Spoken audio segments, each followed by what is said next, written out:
This hearing of the Subcommittee on Delivering on Government Efficiency will come to order. Welcome, everyone. Without objection, the chair may declare a recess at any time. I recognize myself for the purpose of making an opening statement. Good morning. I want to welcome everyone today to today's DOGE Subcommittee hearing on U.S. foreign aid. This hearing comes at an important time, a time where all of us are witnessing billions of dollars in taxpayer waste, fraud, and abuse being exposed across every agency of our federal government.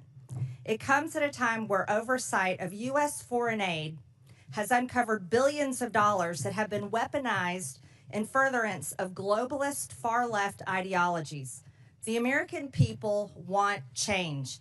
The American people voted for change. The American people have spoken that they no longer wish to be enslaved by the bureaucracy's agenda of undermining U.S. interest abroad. In 2023 alone, Americans privately donated over $557 billion of their own money. Corporations donated over $37 billion. Foundations donated over $103 billion. That is incredible of the American people. In 2023, nearly 76 million Americans, almost 30% of Americans, formally volunteered through an organization. Volunteered. The government did not make them do that. They did this on their own. Donating and volunteering time is what supports schools and shelters, hospitals and hotlines, food banks, and more across only our country. Not only our country, but across the world. Ask anyone in Western North Carolina. Whether it be individuals, churches, or businesses, the American people are the most generous people in the entire world. And I'm so proud of that. They should be the ones who decide where their money goes. They can choose if they want to donate to a charity, a school, a church, or a nonprofit. They can choose if they want to privately donate to a transgender salon in Mumbai. They can choose if they want to privately donate to the British Broadcasting Corporation. They can choose if they want to privately donate to the Wuhan Institute of Virology through EcoHealth Alliance, or to electric vehicles in Vietnam, or to changing the national census in Bangladesh to be more gender inclusive. That is something they should be able to choose. That is something they should never be forced to do by our government. The Democrat-run USAID should not get to use our federal government, our U.S. taxpayer dollars, as their party piggy bank to push their radical agenda in countries that we have no business giving money to. 96% of all political contributions from USAID employees go to Democrat Party candidates or PACs. That's 96%. Not only is USAID giving $70,000 for a DEI musical in Ireland, or $50,000 for transgender opera in Colombia, or entrench their left-wing ideology across the globe, USAID has been transformed into an America Last foreign aid slush fund to prop up extremist groups, implement censorship campaigns, and interfere in foreign elections to force regime change around the world. That is the dark truth about USAID. That is the story the American people deserve to know. Not only was USAID never designed to be what it has morphed into, but these things should never have been funded in the first place. In fiscal year 2023, USAID dispersed roughly $44 billion of aid across 160 countries and regions around the world. During the 4 years of the Biden administration, 181 countries received approximately $240 billion in U.S. development aid, with Ukraine being the top recipient. Other top recipients include Ethiopia, Jordan, Israel, and Somalia. So after hundreds of billions of taxpayer dollars have been distributed throughout the world, has the world become safer? No. Has the world become more stable? No. Is the perception of the United States around the globe any better? No. but have some of the most anti-democratic principles like censorship and the canceling of elections been funded through USAID because of opposition to the ruling regimes? Yes. Has money through USAID been funneled to terrorists? Yes. Foreign aid from USAID to the UN, particularly the UN Relief and Works Agency for Palestinian refugees in the Near East, is directly funding Hamas terrorists. Humanitarian relief intended for the Afghan people was diverted to the Taliban. Money intended to support democracy is being used as a slush fund for liberal propaganda supporting terrorist, gender ideology, diversity, equity, and inclusion, climate activism, censorship, and regime change. Do you think this is what the American people think of when they think of foreign aid? Absolutely not. Taxpayer funds have literally been used to undermine U.S. interests and counter American foreign policy goals under the guise of foreign aid. This is unacceptable, and the American people agree. Thankfully, President Trump has taken action to address these issues. The election of President Trump was a clear mandate by the American people that they will no longer tolerate this. He is putting an end to the foreign aid slush fund, ensuring the hard-working American taxpayers' dollars are supporting America First policies and taking care of our own people at home. And we will do the same. With that, I now recognize Ranking Member Stansbury for the purpose of making an opening statement. All right, well, good morning, everyone, and welcome to the Elon Musk Chainsaw Massacre, except for this remake of a classic is terrible because it's hurting real people, and its lead character, Mr. Musk, hasn't shown up in front of this committee or Congress at all. We also, of course, call this the Subcommittee on DOGE, or Project 2025, as we'll see here during the Q&A. So today, in this hearing on foreign aid, which the GOP has called, you're going to hear all kinds of wild conspiracy theories, accusations, and unfounded data. It's designed to confuse and provide cover for Donald Trump and Elon Musk in their reckless gutting of our foreign aid and our reordering under the Trump administration of international affairs. But before we dive into the details, I want to zoom out and provide some critical context here about why this is happening.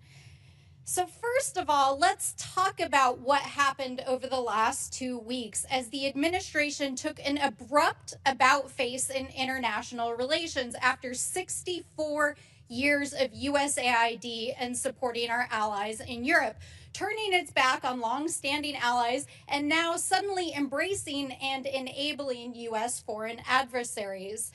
Let's do a little oversight here. Last week, the administration shocked the world as the vice president took to the global stage and addressed European leaders and informed them that the Trump administration believes that the greatest threat to Europe is not the autocratic leader who invaded our Western ally 3 years ago and committed war crimes and atrocities against the Ukrainian people and threatened Western democracy, but instead the VP said it was, quote, a threat from within. He then snubbed our German allies and in an unprecedented move, tacitly endorsed and then met with a far-right candidate from the German parliament who Elon Musk has spent months backing. This is a party that is so extreme that even conservatives in Germany will not form a government with them. Then, over the weekend, Donald Trump went on a wild rant on social media, embracing Vladimir Putin and repeating Russian propaganda, trying to rewrite history and falsely claim that Ukraine started a war against its own people. Then, on Monday, Trump had the United States of America vote with Russia, North Korea, and China as 4 of the only 8 countries in the world voting in the UN against a resolution supporting Ukraine and affirming Ukraine's sovereignty.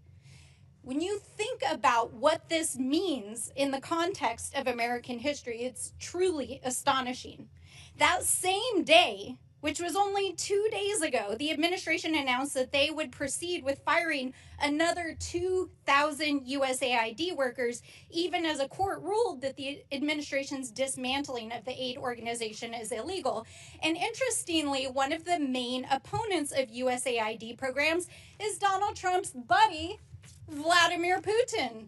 Why? Because among the programs that the U.S. was funding before the funding was frozen was aid to Ukraine, including safe houses on the front lines, a free and open press to help keep people informed what was happening in the war, not to mention refugee resettlement in the United States. USAID was also engaged in democracy building in Eastern Europe and the Balkans, especially with the fall of the USSR. Of course, Mr. Putin didn't like that either.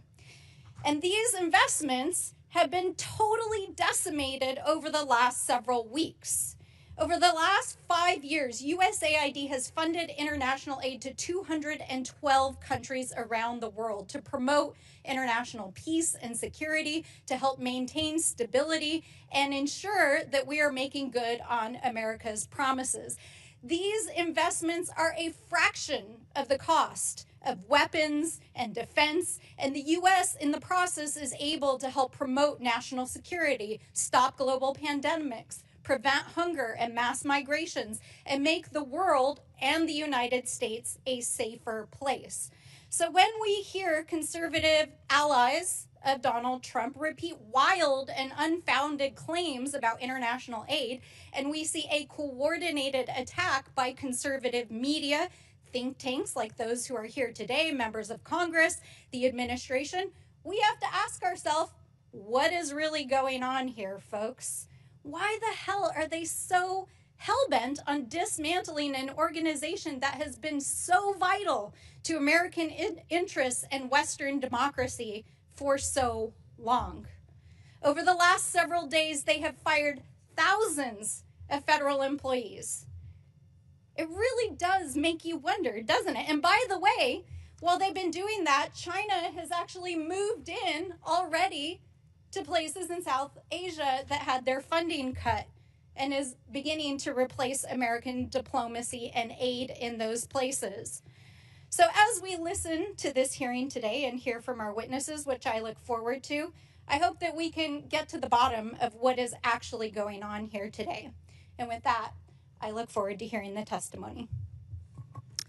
January 24th, Secretary of State Marco Rubio gave an order that came with a waiver for emergency food assistance, which was broadened even further several days later for life-saving services. Secretary Rubio has stated very clearly, we have a blanket waiver, and anybody who tells you they don't understand it, let me repeat it in very simple words. If it saves lives, if it's emergency life-saving aid, food, medicine, whatever, they have a waiver.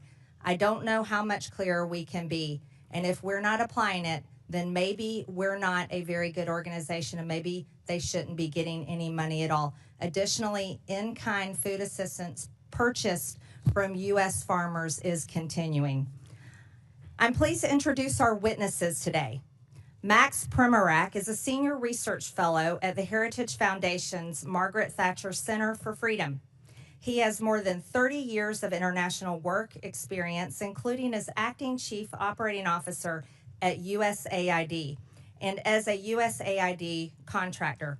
From 2018 to 2019, he was an administration envoy to Iraq, overseeing a $400 million genocide recovery initiative to facilitate returns of Christians and other persecuted religious minorities. Greg Roman is the executive director of Middle East Forum. He is a frequent commentator about Middle East affairs on both national and international news channels and studied national security and political communications at American University and Interdisciplinary Center in Herzliya. Tyler O'Neill is senior editor at The Daily Signal and author of The Woktopus, The Dark Money Cabal Manipulating the Federal Government. He is a writer and commentator on federal policy and has appeared on both local and national news outlets. Finally, Noam Unger is the Director of Sustainable Development and Resilience Initiative at the Center for Strategic International Studies and a Senior Fellow with the Project on Prosperity and Development. He has served at both USAID and the U.S. Department of State. Again, I want to thank all of you for being here to testify today. Pursuant to Committee Rule 9G, the witnesses will please stand and raise their right hand. Do you solemnly swear or affirm that the testimony that you are about to give is the truth, the whole truth, and nothing but the truth, so help you God? Let the record show that the witnesses answered in the affirmative. Thank you. You may take a seat. We appreciate you being here today and look forward to your testimony. Let me remind the witnesses that we will have read your written statement and it will appear in full in the hearing record. Please limit your oral statement to 5 minutes. As a reminder, please press the button on the microphone in front of you so that it is on and the members can hear you. When you begin to speak, the light in front of you will turn green. After 4 minutes, the light will turn yellow. When the red light comes on, your 5 minutes have expired, and we would ask that you please wrap up. I now recognize Max Primac for his opening statement. Madam Chairman, thank you for this opportunity to testify before this very important subcommittee. The views I express here today are my own. Over the past few weeks, indeed, we have been treated to a daily litany of examples of waste, fraud, and abuse of taxpayer-funded foreign aid. USAID and the State Department used foreign aid as a global platform to push radical and even obscene ideas that have shocked and angered the American people. One cannot help but ask, was there anyone in the room raising their hand to say, this is not a good idea? This might cost us our bipartisan support in Congress. We might lose the trust of the American people. Yes, foreign aid should be a tool to advance our national security interests. In the past, it did. Today, it does not. Frankly, it has been doing harm. While spending more on aid, there is more world poverty and hunger today, more political instability, and developing countries are more beholden to our adversaries. At USAID, I co-chaired an interagency working group that put all aid projects through a counter-China lens. That was dismantled. Instead, the Biden administration wasted billions of dollars on a global green agenda that forced poor countries to rely on China for their energy needs. These countries sought more trade with and investment from the United States to bind our countries closer together. Instead, they got transgender, diversity, and abortion programs that have alienated billions of people. Despite what we hear in the media, there is no linkage between how we do aid and our national security. South Africa has received billions of American aid dollars, yet is China's main Africa partner. South Africa is the S in BRICS. It supports Hamas and Iran and opposes us at every turn at the United Nations. Last summer, Mozambique and Tanzania, other large aid recipients, conducted 2-week military exercises with the People's Liberation Army, expanding Communist China's power projection to the lip of our Atlantic Ocean. 19 of the top 20 USAID recipients are members of China's Belt and Road Initiative. While acting Chief Operating Officer at USAID, I approved strong vetting policies for our humanitarian assistance in countries swarming with terrorists. That too was ignored by the Biden administration. Vast sums of U.S. money have been diverted to fund terrorists in Gaza, Syria, Yemen, and Afghanistan. NGOs have been hit with heavy fines for violating our anti-terrorism financing laws. But closer scrutiny is warranted, for the problem is endemic in the aid culture. Last year, USAID launched its $45 million Global Civil Society program based on the social theories of an Italian Marxist. Literally, we have been funding radical NGOs around the world that oppose capitalism, democracy, NATO, and Christianity. None of this is counter China. This is counter America.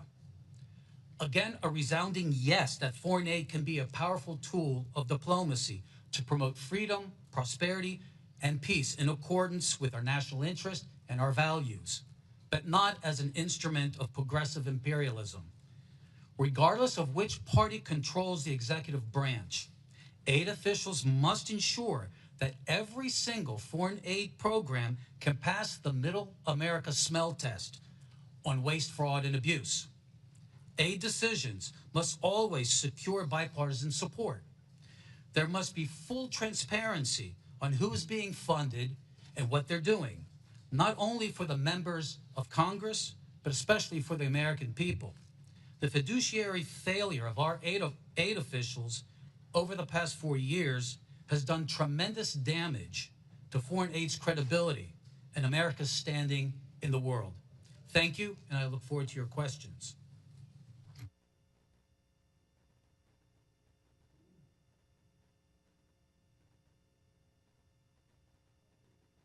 Thank you. I now recognize Greg Roman for his opening statement. Madam Chairman, ranking member, and distinguished members of this committee, thank you for the opportunity to speak today. My name is Greg Roman, Director of the Middle East Forum, and I'm here because there's a fox loose in the henhouse of our foreign aid system, a system intended to uplift lives abroad that instead has funneled millions of taxpayer dollars to radical and terrorist-linked organizations. If we don't fix these fences now, we risk fueling violence against our allies, our troops, and potentially ourselves. Let me be clear. This is a problem that began under the Obama administration and was exacerbated under the Biden administration. It's a problem that has been brewing across both of these 12 years of governance by a bureaucracy so insulated it can't always tell teachers from terrorists. The result is moral confusion among grant officers who unwittingly, and in some cases, may intentionally bankroll extremist causes. At the Middle East Forum for the last 12 years, we've engaged in oversight over all public spending relating to foreign aid, specifically those relating to Middle East and Islamist causes. And we have identified over $122 million, which has ended up supporting radical organizations or even directly bankrolling organizations which are considered to be terrorists by the U.S. government. That's not pocket change, that's a jackpot for the wrong crowd. In terms of our specific findings, World Vision. Over the past 2 decades, this major evangelical NGO has received nearly $2 billion from USAID. But in 2014, World Vision facilitated a $125,000 grant to the Islamic Relief Agency, an entity linked to Al-Qaeda. Even after a whistleblower raised red flags, USAID rammed through the funding, pressured by World Vision, Sudanese warlords, and even U.S. officials who lobbied to delist the terror organization. Helping Hand Relief and Development. In 2023, only 2 years ago, it received a $78,000 grant from USAID, despite openly working with the terrorists who orchestrated the 2008 Mumbai massacre in India. Worse, the offer and grant came after the USAID Inspector General launched an investigation into a prior grant to the same group. The Jamal Trust Bank in Lebanon. USAID dollars helped pad the pockets of this financial institution, later designated by the U.S. Treasury Department as a terror sponsor for sponsoring Hezbollah. This was no mere oversight. It points to a broken system that handed cash to a future terror financing entity. Some graphical evidence. Behind me, you'll see the Bayadar and Unlimited Friends Association, 2 groups in Gaza. Members of the Gazan charity Bayadar cozy up to senior members of the Hamas Politburo, like Abdul Salam Haniyeh, the son of slaughtered Hamas leader Ismail Haniyeh, credited as one of the planners of the October 7th attacks on Israel, which kill Israelis and American citizens. Meanwhile, UFA officials have called for their lands to be cleansed from the so-called, quote, impurity of the Jews. You'll see behind me 4 images which don't just show members of Bayadar and UFA associating with members of Hamas, but also USAID officials, employees of the U.S. government, receiving awards because of their cooperation with these 2 Hamas-linked entities. You even have a Facebook post from a few years ago, which is the USAID office in Jerusalem celebrating their relationship with a Hamas entity. I can't find anything more disgusting. And as the ranking member said, we're looking for evidence. This is not a conspiracy. This is a U.S. government communication. Lastly, masking the money trail. Billions of dollars in USAID grants are lumped under miscellaneous foreign awardees, making it impossible for Congress, the media, or the public to track who's really getting the funds. According to public testimony in another hearing in this Congress, a portion of this money has ended up in the hands of al-Qaeda affiliates in Syria. How does this happen? The oversight conducted by USAID is as weak as a house of cards in a windstorm, like handing out cash in a dark alley and hoping it doesn't buy trouble. USAID's vetting system is archaic, relying heavily on self-reported data with no real-time checks or teeth. Primary grantees are entrusted to vet their own subcontractors, even when those grantees themselves might sympathize with radical causes. In places like Gaza or Sudan, groups with blatant extremist affiliations slip through because the so-called gatekeepers have no incentive or even an ideological desire to shut them out. This isn't a glitch. It's a feature of a broken system. And here's the kicker. It's a problem caused by bureaucrats now threatening American interests at home and abroad. It's not just about fraud, waste, and abuse. This is a threat to American national security and potentially criminal, and this committee should take action to ensure that the Department of Justice acts on it and does everything it can in Congress's power to not just investigate, but refer criminal actions to the proper authorities. Thank you. Thank you, Mr. Roman. I now recognize Tyler O'Neill for his opening statement. Chairwoman Green, members of the subcommittee, the last few weeks have featured revelation after revelation of how our tax dollars have been spent propping up radical left-wing causes across the world. Yet what struck me about the abuse of foreign aid has been the connections with leftist activists here at home. As a senior editor at the Daily Signal, I researched the left's dark money network, which propped up the influence campaign I expose in my book, The Woktopus. I found that leftist elites prop up NGOs that staffed and advised the Biden administration, pushing unpopular policies on the American people through the bureaucracy. In my remarks, I will present 3 examples of how the left's dark money network intersects with just one agency focused on foreign aid, the U.S. Agency for International Development. The views I will express in this testimony are my own. The left's dark money network features George Soros and his Open Society Foundations, the Tides Foundation, and the network of nonprofits established by Arabella Advisors. Right here. These groups, which you can see on this chart, funnel cash to DEI, transgender, and climate alarmist causes, divisive issues that the Biden administration prioritized over addressing the concrete needs of the American people. The left's dark money network has deep ties to USAID, which has rightly received renewed scrutiny under DOGE and after Elon Musk shined a light on it. While the Open Society Foundations has stated that it does not receive funds from USAID or direct USAID's spending, the Soros-founded nonprofit has a long history with USAID. In 2001, the Soros Foundations Network, which became Open Society, listed USAID among its donor partners. Open Society and USAID have jointly funded the Organized Crime and Corruption Reporting Project, a news outlet that attacked conservatives for, you guessed it, criticizing Soros. Open Society and USAID also jointly fund the East-West Management Institute. Among other things, the institute launched court changes in Albania that critics allege resulted in the prosecution of Albanian opposition leader Sali Berisha, silencing the opponent of the country's socialist prime minister.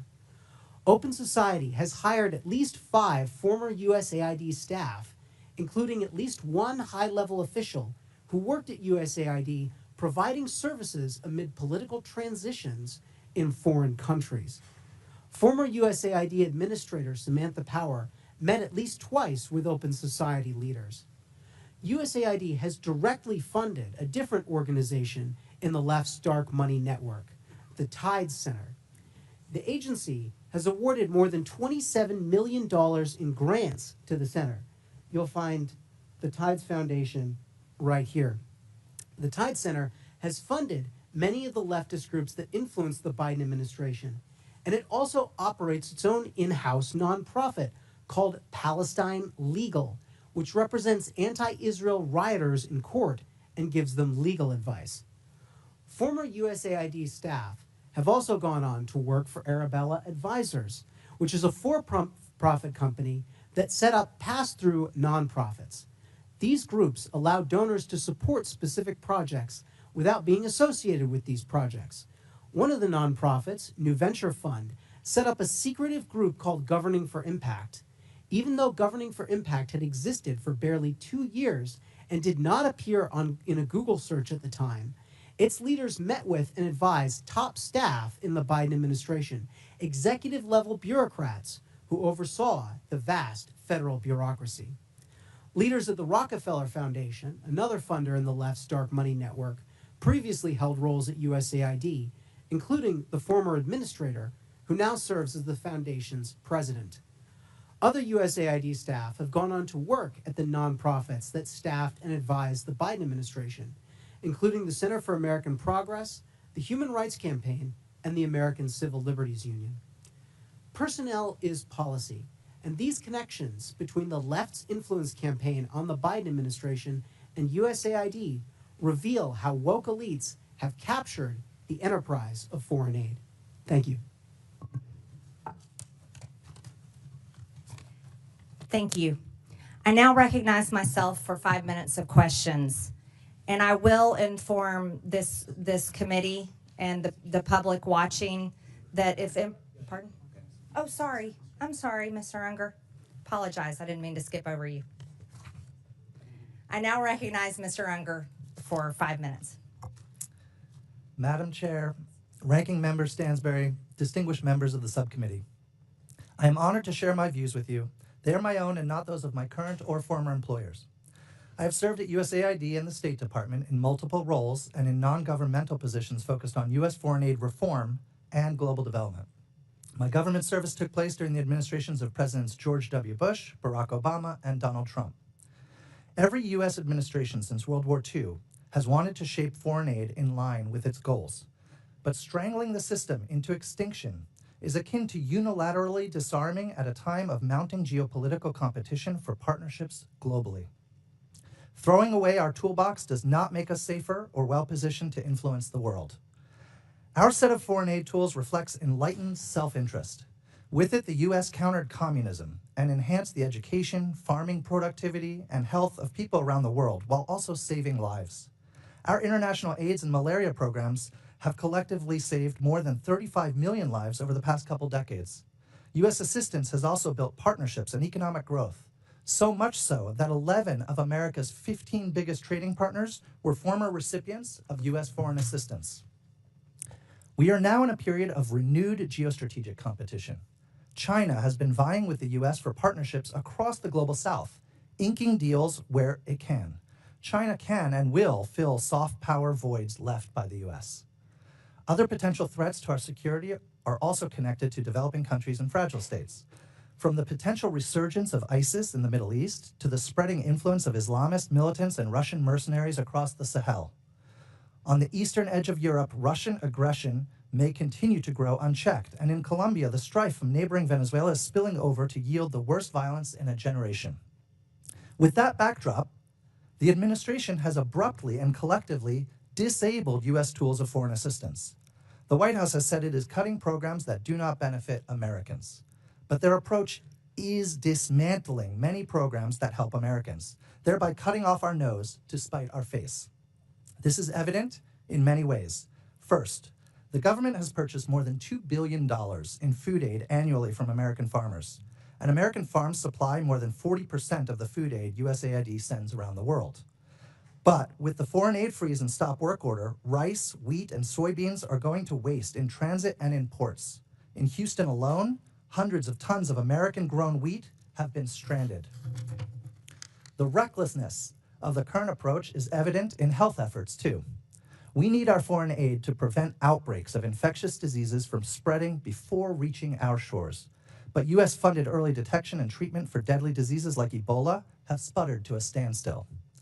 Even where very few waivers have been issued for some life-saving assistance, reports from implementers indicate that few, if any, programs have actually resumed due to payment systems not functioning and USAID staff layoffs.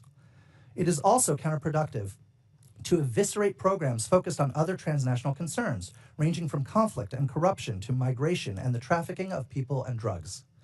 This unserious review process is additionally causing our government to be tied up in court cases that may drag on for years and prove costly in connection to broken contracts and potential violations of law. These losses are unnecessary, even if, or perhaps especially if, you believe, like I do, in the need for reforms. It is critically important to be able to differentiate between waste and congressionally appropriated projects that may reflect different policy priorities. Waste is the food rotting in ports. It's the purchased medicines that cannot be distributed. It is the cutting of programs and firing of people that then in turn prevents this administration from being able to meet its own foreign policy goals. Going forward, government will need an oversight approach to programming that includes the following. 1, a congressional notification and review process so committees can pause or halt projects. 2, implementing partners should undergo audits and submit detailed plans and quarterly expenditure reports. 3, in highly insecure contexts, there should be a vetting of key program staff against classified counterterror databases before U.S. dollars are spent. And 4, an inspector general should be empowered to conduct investigations and other activities to help identify, prevent, and punish any proven misuse of taxpayer funding. The issue before you today is that these elements are precisely the safeguards that have already been in place at USAID. But the staffing to carry it out has just been gutted. By destroying this system of oversight, the administration has done more damage to effective programming than any specific project failures critics of foreign aid may choose to highlight. We should all care about foreign aid. We should care enough to make it better, not kill it. Congress has a role to play. Thank you. Thank you, witnesses, for your testimony. Again, Mr. Unger, I apologize. We can also confirm the World Program posted that the recent pause concerning in-kind food assistance to WFP has been rescinded. This allows for resumption of food purchases and deliveries Madam Chair? visiting USAID. Madam Chair, are we going member to member, or do you get to make a speech in between each witness? If you're going to offer evidence or you're testimony, you're not you should recognized. be in the clock. You're not recognized. It's Sure I my am. time. Sure I am. I now recognize myself for 5 minutes of questions. And this committee, based on this hearing and witness testimonies, will consider recommending investigations and criminal referrals. When Joe Biden was president, his son Hunter was on the board of a Ukrainian energy company called Burisma.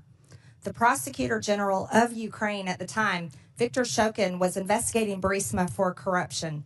Biden threatened, and is on video, to withhold $1 billion of USAID grant to Ukraine if Shokin wasn't fired. Mr. Primac, is USAID supposed to be used as leverage by a president to protect his son? No, we call that corruption. Mr. Primac, in your estimation, roughly what percentage of USAID funding is doled out to bad actors or to efforts that don't have the best interests of Americans in mind? I think what troubles me most is learning, I believe last year, following the hard work of the House Foreign Affairs Committee and Senator Joni Ernst, that USAID has been paying out over 50% to overhead charges. The Office of Inspector General of USAID criticized the agency for not knowing the overhead charges being handed out to all of these actors for $142 billion of disbursements. That is extremely troubling. Yes. Mr. Primac, Samantha Power, Biden's USAID administrator, openly spoke about her agency's efforts to promote democracy around the world. In your estimation, Mr. Primac, is that what she was doing? If not, what was USAID doing during the Biden administration? Let me cite the Holy Father, Pope Francis, who accused USAID and other donors of promoting ideological colonization, pushing a radical ideology onto the developing world that is anti-family and anti-life. It has been asserted that USAID spent tens of millions of American taxpayer dollars to promote propaganda in Brazil in the lead up to the Bolsonaro-Lula election in 2022. It has been claimed that this funding was used to pass censorship laws and silence Bolsonaro's online presence, and even bar him from running for office in the future. Mr. Primac, can you offer any insight into these allegations, or at least comment on whether the U.S. should play a role in toppling democratic processes around the world? I think what we saw was USAID weaponized by the Biden administration and by Samantha Power to attack any party that was conservative. It just didn't happen in Brazil. It also happened, for instance, in very pro-America, Poland and Hungary as well. One of the most extensive examples of regime change operations fueled by USAID is that of their role in the Syrian civil war aimed at toppling Bashar al-Assad. Reports from DD Geopolitics and other sources estimate that USAID funneled over $15 billion into Syria over a decade, covertly funding opposition groups, mercenaries, and anti-government networks under the cover of humanitarian aid. This included support for militant factions and propaganda efforts, often in collaboration with the National Endowment for Democracy. The operation culminated in Assad's overthrow in 2024 by Western-backed groups, with USAID's financial trails documented in congressional budget reports and criticized by Syrian officials as interference masks as assistance. Mr. Roman, do these kinds of activities carried out by an American agency make Americans safer at home, or do they risk embroiling us in more deadly and costly foreign conflicts? When the agency is doing it according to the way in which represents American national security interests, it's correct. But when it's abused for political purposes, ideological umbrage, and sponsoring Islamism, which is inherently anti-American, it is the worst exhaustion of American taxpayer money that can be thought of, especially when it leads to the loss and danger to American lives. In 2014, during the Euromaidan uprising in Ukraine, which led to the ousting of President Viktor Yanukovych, USAID is estimated to have spent billions of dollars on civil society initiatives that were allegedly designed to destabilize the pro-Russian government. USAID specifically funded NGOs and media outlets that amplified the anti-Yanukovych sentiment in an effort to align Ukraine more closely with the West. We also know that 9 out of 10 of Ukraine's major media outlets receive funding from USAID. Mr. Roman, should Americans' tax dollars be funding propaganda? When it's pro-American propaganda, yes. But if it's supporting another regime which is inherently anti-American, no, it should have no involvement with that, which is the pattern we've seen under the Biden and Obama administrations. Thank you. I now recognize the ranking member for 5 minutes. All right. Well, thank you, everyone, and good morning. I appreciate that this committee is going to shed some light on what's going on at USAID, but I do really wish that our friend with his golden chainsaw would drop on by, because you know what, Mr. Musk, we really would like to know what you're up to. And so far, our friends across the aisle have shielded you from appearing in front of Congress. So come on down, bring your chainsaw. We'll be happy to host you. Let's dive into some of our questions with the witnesses here. Mr. Primac, I appreciate your federal service. Thank you for serving as a Fed. I hope that you do not share some of the same sentiments we've heard here in Congress over the last several days, that our federal workers are somehow enemies of the state, but in fact are selfless, dedicated individuals who serve our federal government and dedicate their life to this work. And I understand that you were the author of the USAID chapter, Project 2025. Is that correct? Yes, that is correct. And I was intrigued to read it last night because there was a number of things that I agreed with, both in your testimony and in the chapter. In fact, some of the things that I agreed about are that U.S. foreign aid is a powerful tool, that it should align with national security interests, that we should not be empowering foreign adversaries. And I, too, am also deeply concerned about autocratic regimes like our adversaries in China, who are aggressively investing in soft power at the expense of the United States. And I also agree strongly with all the witnesses that we need reforms to our foreign aid, that we need more oversight, vetting, auditing, and inspection of what is going on. However, and I recognize that Mr. Primac, you didn't really touch on this in your oral testimony here today. I was surprised that in Project 2025 and some of your other statements that one of the primary areas that you really have disagreed with the foreign aid that has happened under other administrations is in the areas specifically of climate change, LGBTQ rights issues, and promoting diversity and DEI. Is that correct? Yes. Yes. And although you did not testify as much today here about these issues, I want to just make sure you do believe in climate change, correct? Climate change, sure. Yes. Climate changes all the time. I'm a big reader of history. Yes. And you can see throughout the millennia. Absolutely. And you understand that right now our allies in the Pacific who are on the front lines in pushing back against Chinese authoritarianism are requesting climate assistance from the United States because they are facing some of the most extreme impacts of climate change, correct?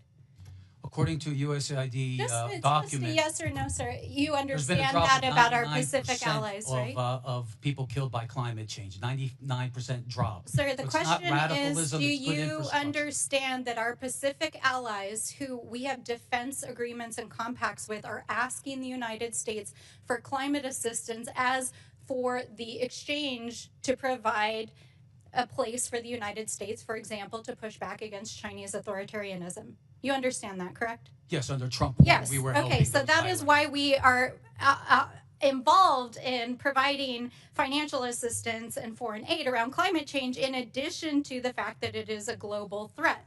Now, I understand that you also, and I'm not even going to use the language here because I very much disagree with it, but I just want to ask, you agree that LGBTQ people exist and have human rights, right? Absolutely, we were doing that under Trump 1. And you also agree that our governments and our institutions should look like and reflect the people that they represent, especially overseas? It's part of being able to actually engage with foreign governments, correct? If we want to do counter China, there's nothing more that has I'm alienated asking billions you a of very people than pushing straightforward an question. ideology that they resent. Okay. Well, I see that you're not interested in engaging in the conversation. And while we can agree to disagree, I'll take this as a difference in values, maybe worldview. But I just want to point out here that this perfectly aligns with what the Trump administration is doing in trying to gut programs around diversity, equity, inclusion, supporting LGBTQ rights and human rights overseas, and climate change, and helping our allies overseas. And this is not waste, fraud, and abuse. This is a different worldview. You can't just call something waste, fraud, and abuse because you disagree with it. Now, Mr. O'Neill, it's nice to see you here again. Oh, I am out of time, and I will circle back. Thank you. I now recognize the gentleman from Texas, Mr. Cloud, for 5 minutes. Thank you, Chairwoman, and I appreciate you holding this hearing. I appreciate you witnesses for being here. It's been astonishing to watch. We already knew that there was a tremendous amount of waste, fraud, and abuse in our federal government, but to watch over the last few weeks as the extent and egregiousness of it has been revealed. I've said a number of times how aggravating it is that this government is forcing the American people to pay for the demise of their own country. We've seen this a number of times, especially in how foreign aid is treated. And much of this funding we're realizing now, as Mr. O'Neill has pointed out, we're uncovering is the world's largest money laundering scheme in history. And so I would like to think that if these kind of things were put to a vote, that our friends on the left wouldn't vote to support a pickle maker in the Ukraine, or to have transgender operas in other countries, or to send people to Paris Fashion Week and the like. I would like to think if that was a vote, that would also get a no vote on the other side of the aisle, that this is stuff that is not necessarily, the taxpayer dollars shouldn't be funding. but you got to wonder about the vitriol you see when these things come uncovered to protect these things. Now, definitely the border trafficking institution that was set up, the complete industry, the censorship apparatus, those are examples where we really saw that these taxpayer dollar funds were going to these NGOs that were purely leftist organizations that were turning out voters and getting all this, basically being a campaign front at taxpayer expense. And so you got to wonder how this is happening, because this is not in the legislation. There's no line item in a legislation that has these sort of things in it. So, Mr. Primac, I'd like to ask you, where are these decisions being made? Who's making the decisions about where these dollars go? This is a combination of cooperation between the Congress and the White House. I can tell you that during my tenure at USAID, everything that we did had strong bipartisan support. Unfortunately, when President Biden came in... But it's someone in an agency somewhere, is that right, making the decision? How's that decision made? Who's making that decision? Like, that is before the check goes out, who's pushing the button that says, send this check? It starts with the administrator, goes down to the bureau level and the office level. But in the end, contract officers have to make sure at the Office of Acquisition Procurement that these are following U.S. laws and the policies of the president. Contract officers. Now, are these people elected?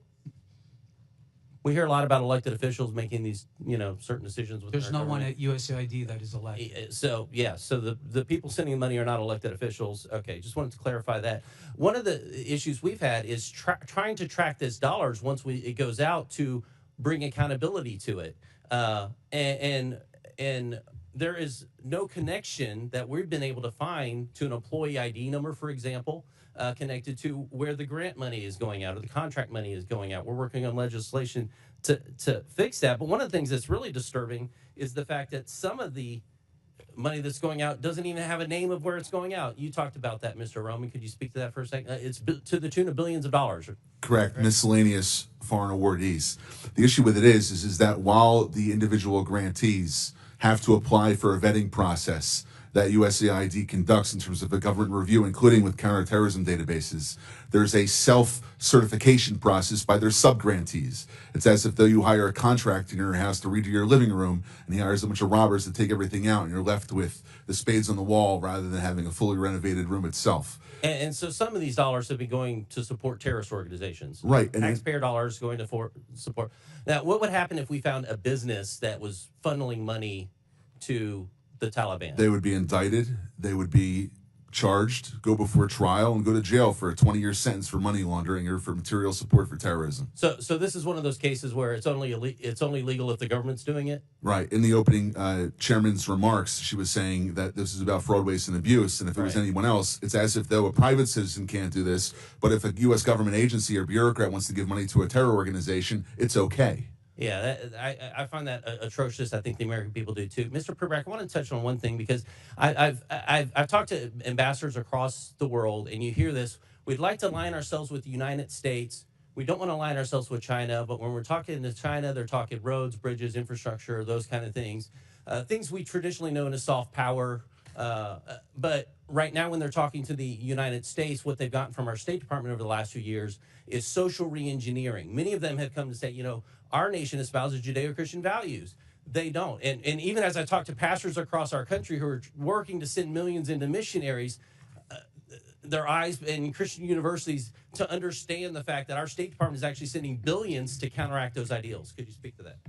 You can quickly answer, and we have to move on. I've spoken to many foreign African officials, for example. When they're meeting with Mr. Blinken, they were ready to talk counter-genocide. Instead, they got to social reengineering. Okay.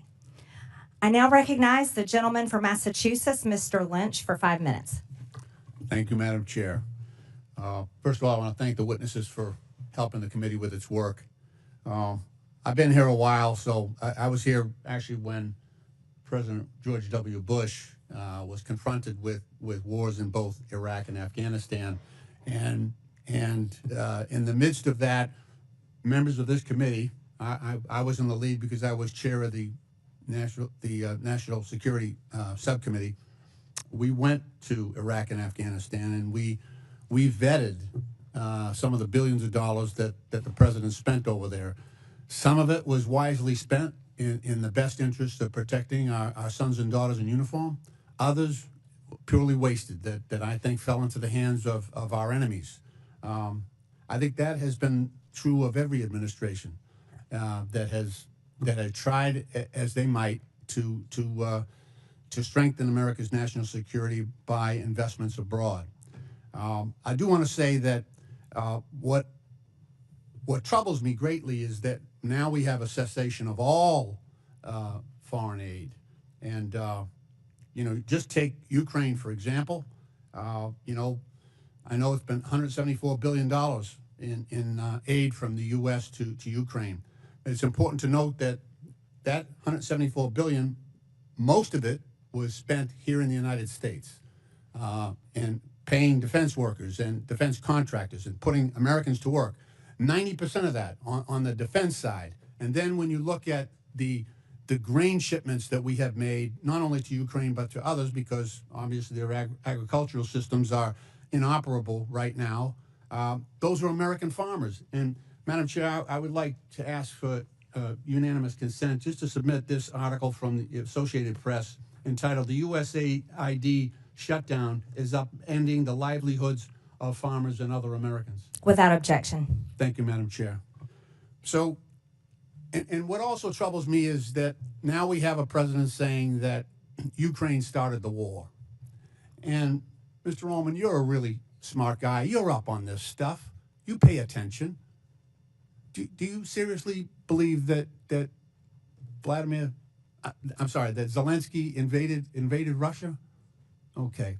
No, sir. Okay. I'm just happy to hear you say that. I expected that, but look, members on this committee, some are new, so some weren't there, but we all sat in classified briefings for months where our defense and intelligence personnel would brief us and say, okay, this week Vladimir Putin is moving his armored divisions from Vladivostok in eastern Russia 4,000 miles and positioning them in front of the Ukraine border, anticipating an invasion.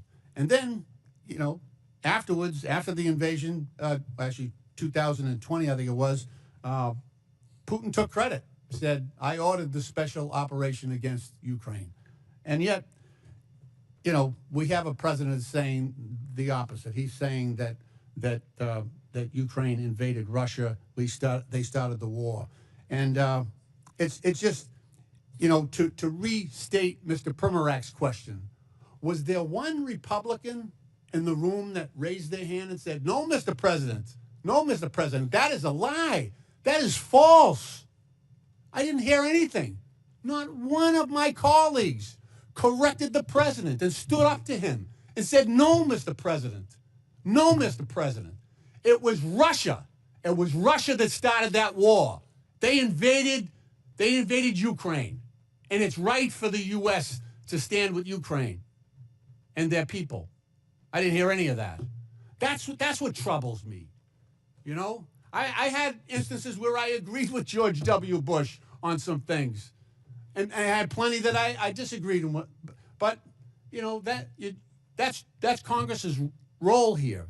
That's our job, to call out the truth to power. And so this idea that all foreign aid should be suspended is an attack on common sense. It's an attack on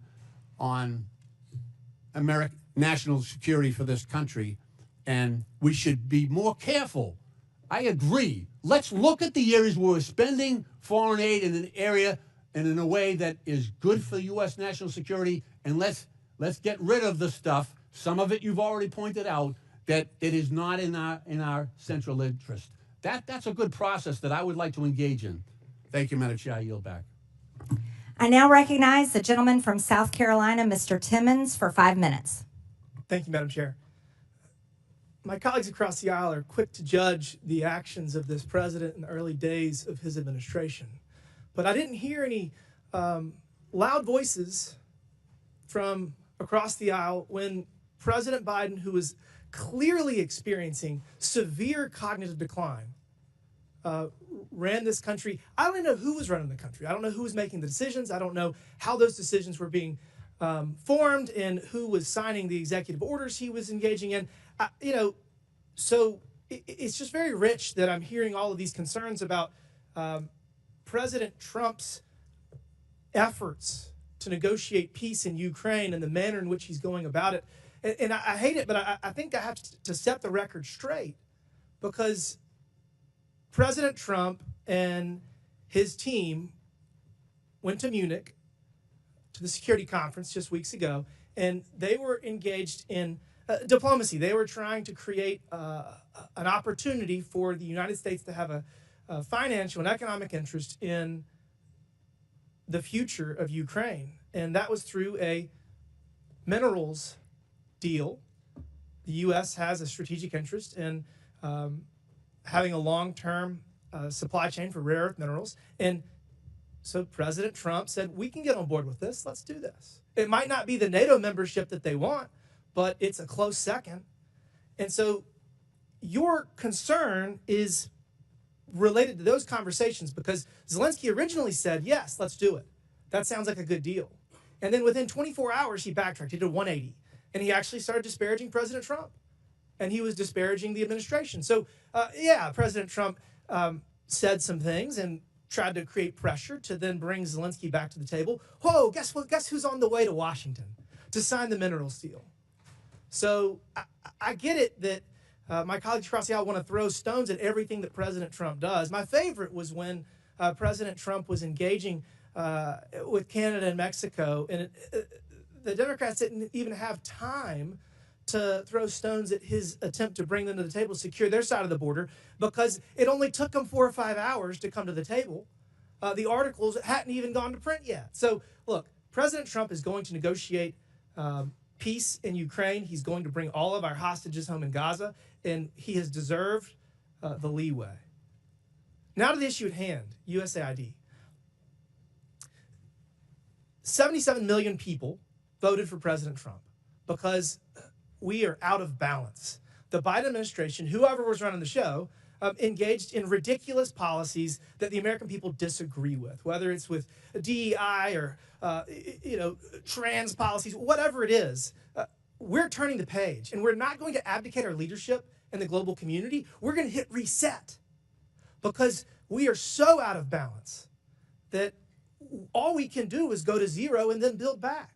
Because we're not going to spend $2 million on sex changes in Guatemala or $32,000 for a transgender comic book in Peru. These are ridiculous policies that the American people have overwhelmingly said they do not want. So, Mr. Roman, to the issue at hand. How do we make sure when we get our foreign aid back running that we don't give money to terrorists? That's a great question. So there's 4 recommendations that I would offer. The first is no more miscellaneous listings, as we had heard from the gentleman before. We have to use public vetting processes that require complete transparency, encourage independent audits, and mandate strict screening. Why did we not have transparency before? I have, for the last 18 months, been trying to get information about a grant made to what we believe is a Hamas affiliate, and the Freedom of Information Act Department, or the Freedom of Information Officer at USAID, has stonewalled me for the last year and a half. And this goes back all the way to 2015. It's as if bureaucrats think they know better. Bureaucrats think they know better. Guess what? We're going to create transparency across all of government.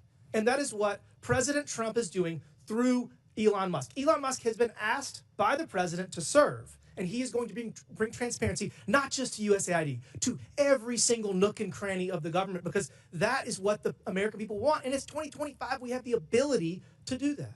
Mr. Roman, continue. What else can we do to make sure? I'll go quick. I know we're limited. Stronger accountability mechanisms, clawback provisions, stiff penalties for misuse, criminal investigations if you go towards the terrorism financing. The State Department, under Secretary Rubio's review, must have a roadmap for better oversight. And lastly, the legislature must give teeth to its funding bills. We have to be able to have robust penalties, transparency mandates, and real-time oversight tools, rather than waiting 3 years to get reports from contractors when they've already committed the violation past the statute of limitations. I'm out of time. We all know sunlight is the best disinfectant, and that's the path forward.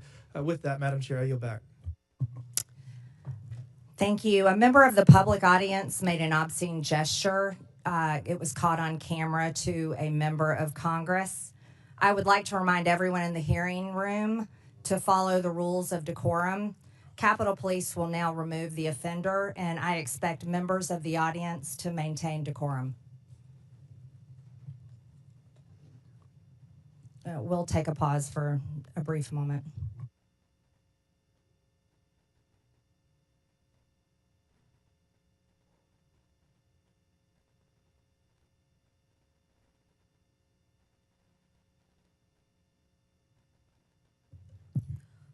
Point of order or a point of clarification, Madam Chair. Okay. Well, never mind.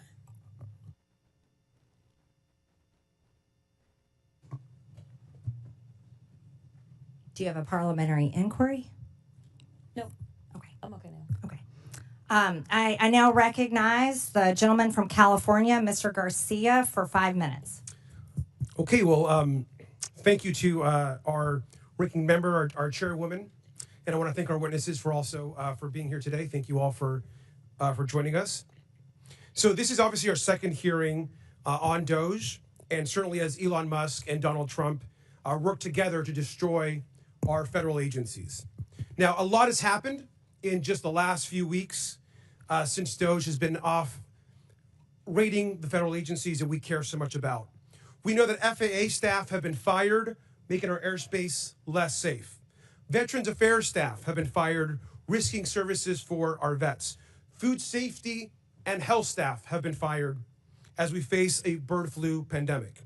And all of our agencies have been thrown into chaos by Elon Musk's emails demanding, of course, that federal workers respond to what they're doing in the last week, which he's now had to, of course, retract. Now, we're here today to discuss Elon's attack on foreign aid, which has been severe. And I want to also bring again, this is a pic of co-president Elon Musk, who, of course, is leading DOGE. And I brought this pic, of course, to our last hearing. And I know some folks were upset by it. But just to be clear, we know that Elon Musk is dangerous, he's incompetent, he's chaotic, and he's killing programs that we rely on.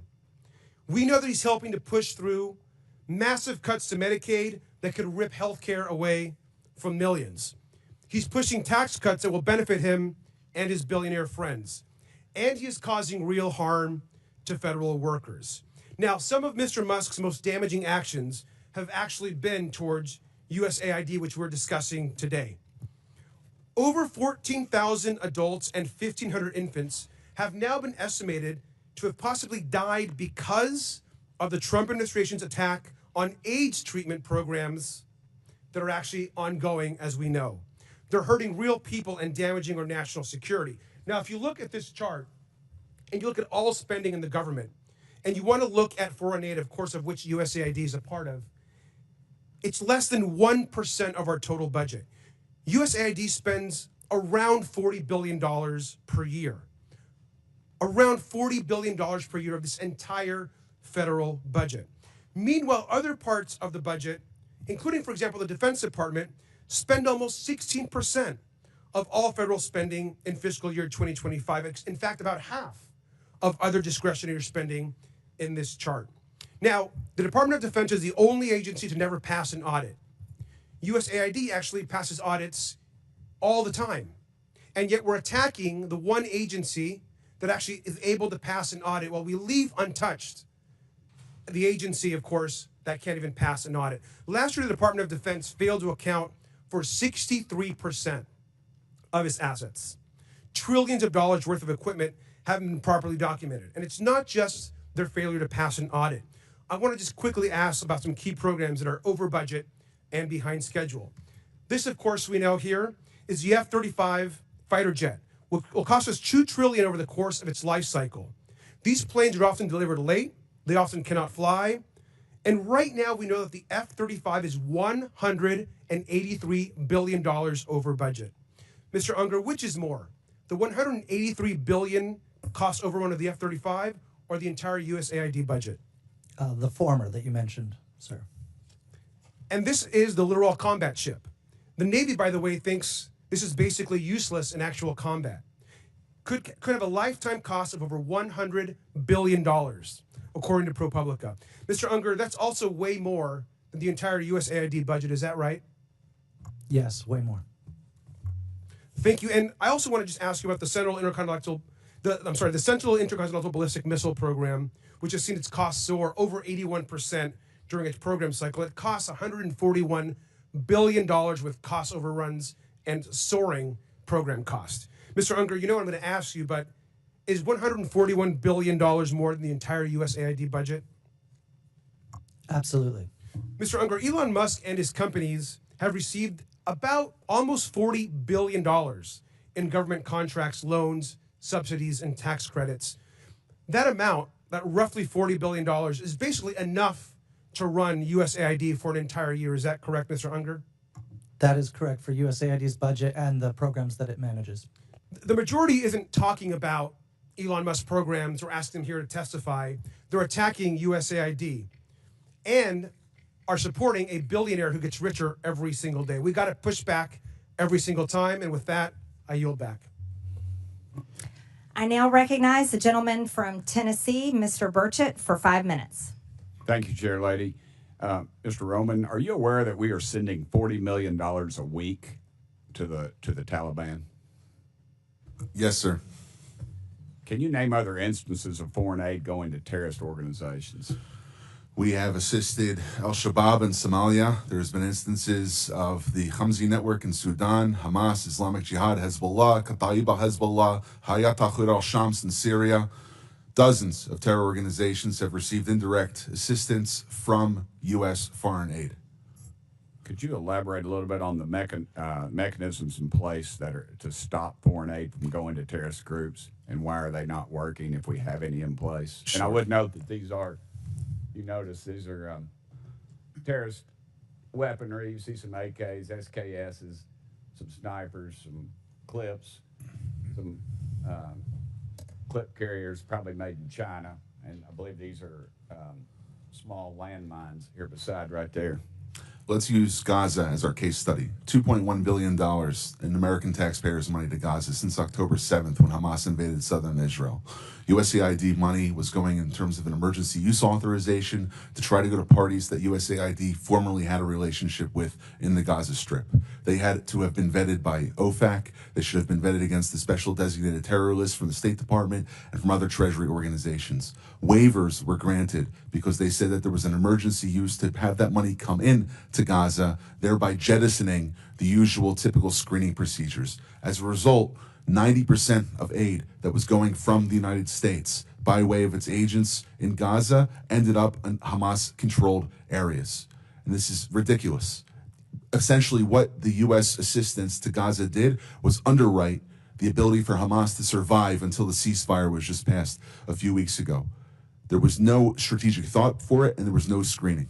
Seems like the emergency might have been to arm terrorists to kill civilians. Would that be accurate? That's accurate, and even more than that, Samantha Powers, the administrator for USAID, was intent on having Israel not be able to defend itself. To not be able to defend it. Correct. Mr. Primac, is that correct? How do you say that? Primac? I got Burchett, man. Nobody gets mine right, so don't worry about it. What is it? Primac? Perfect. All right, thanks, brother. How did terrorists exploit our foreign aid loopholes? Well, we have a lot of our international. You pull your mic up. I'm sorry. Can you hear me? Yes, sir.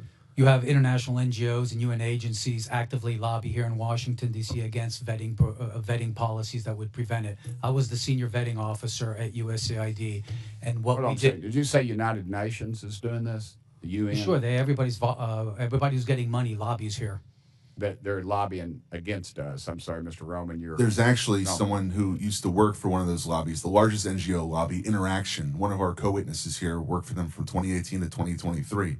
USAID effectively self-funds its own external private lobby that then goes back to Congress and asks for more money for USAID.